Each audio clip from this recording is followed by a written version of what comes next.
Bidisha Fukan, Bidisha Neog, Zek বিশেষকে দেখা গৈছে যে AIDF আৰু কংগ্ৰেছৰ লোক সভা নিৰ্বাচনত সংঘাত যথেষ্ট দেখিবলৈ পোৱা গৈছে ভূপেন বৰা আৰু AIDFৰ নেতাসকলে কংগ্ৰেছৰ ভোট কংগ্ৰেছ আৰু AIDF বিজেপিৰ লগত যুঁজাটো যেন দ্বিতীয় পৰ্যায়লৈ যায় আৰু AIDFৰ কংগ্ৰেছকে প্ৰধান লক্ষ্য কৰি আহিছে যে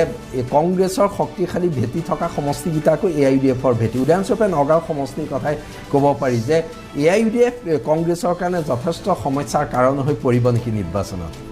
চাওক মই কেইবাটাও কথা ক'বলগীয়া আছে প্ৰথম কথা আমি কংগ্ৰেছ দলে কেতিয়াও আমি ধৰ্মীয় ৰাজনীতিক আমি কেতিয়াও সাপোৰ্ট নকৰো আজি যেনেকে বদৰুদ্দিন আজমলে দুদিনমান আগতে দেখিলো চেলেং চাদৰ দলিয়াই দিলে বিভিন্ন প্ৰৰচনামূলক কথা কৈয়ে থাকে তথাপিতো ভাৰতীয় জনতা পাৰ্টিৰ নেতাসকলে তেওঁলোকৰ বা মুখ্যমন্ত্ৰীয়ে তেখেতৰ ওপৰত একো একশ্যন লোৱা আমি দেখা নাই এতিয়া কথাটো হ'ল AIDF-ক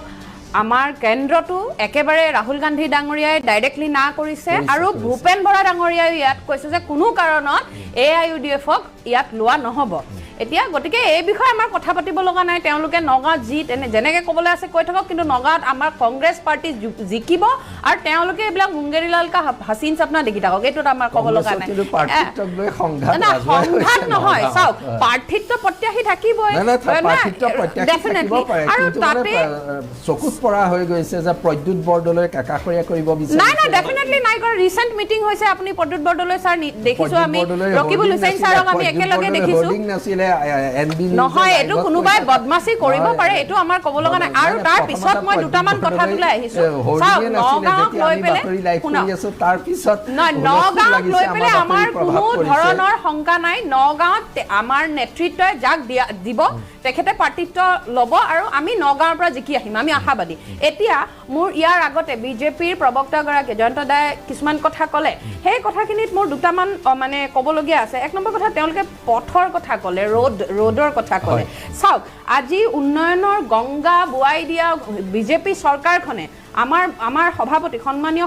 সভাপতি ভূপেন বৰাদেৱে যেনেকে কয় নহয় এয়া দুৰ্নীতিৰ ভলগাহে তেওঁলোকে বুৱাই আছে চাওক আজি লোক নিৰ্মাণৰ অধীনত 6218 কিলোমিটাৰ পথ এতিয়াও বিপদসংকুল অৱস্থাত আছে 15102টা 2 কিলোমিটাৰ পথ এতিয়ালৈকে পকীকৰণ হোৱাই নাই অসমত এতিয়া ৰাজ্যত আপোনাৰ অলমোষ্ট 27টা প্ৰকল্প অসম্পূৰ্ণ হৈয়ে আছে 20375 কোটি টকাৰ তেওঁলোকে ব্যয় সাপেক্ষে যেটো 638 কিলোমিটাৰ তেওঁলোকে পথৰ কথা কৈছিল সেয়া 2015 চনতে আৰম্ভ হ'ল আজিলৈকে কিন্তু হোৱা নাই আৰু আমি আটাইতকৈ ডাঙৰ কথা এটা নটিচ কৰিছো যোৰহাট আৰু ডিব্ৰুগড়ৰ সংযোগী যেটো ৰাস্তা সেই ৰাস্তাটোত বিভিন্ন ধৰণৰ কোম্পানীয়ে কাম কৰিবলৈ আহে আৰু অজ্ঞাত কাৰণত বাৰে বাৰে সেই কোম্পানীসমূহে কাম এৰি পেলাই গুচি যায় এটা সেই কাৰণটো আজিলৈকে তেওঁলোকে জনাব পৰা নাই ইভেন আমি RTI মাৰি পেলাইও তেওঁলোকৰ উত্তৰ আমি পোৱা নাই দুই নম্বৰতে ৰব দুই নম্বৰতে প্ৰশ্নটো আহিছে মোৰটো সম্পূৰ্ণ নিৰ্বাচন কেন্দ্ৰিক আলোচনা আপুনি নিৰ্বাচন কেন্দ্ৰিক কেনেকৈ আহিব সব এইবিলাক পাৰিছে নে নিয়াটো দৰকাৰ পাৰিছে আমি জনসাধাৰণৰ মাজলৈ এইবিলাক কথা নিছো আজি তেওঁলোকে পথৰ কথা কয় মেডিকেলৰ কথা কয় তেওঁ ক'লে যে মেডিকেল বহাইছে বিভিন্ন জায়গাত এটা মেডিকেল বহাইছে ইনফ্ৰাষ্ট্ৰাকচাৰে নাই তাতে এটা চাওক আপোনাৰ 7খন জিলাত আপোনাৰ ব্লাড বেংকে নাই এতিয়ালৈকে 10খন জিলাত এতিয়ালৈকে ভেন্টিলেটৰ যুক্ত বিছনা নাই এতিয়া 768টা যেটো উপস্বাস্থ্য কেন্দ্ৰ তেওঁলোকৰ নিজা ঘৰ নাই আজি আশা কৰ্মী হওক বা বিভিন্ন ধৰণৰ যিবোৰ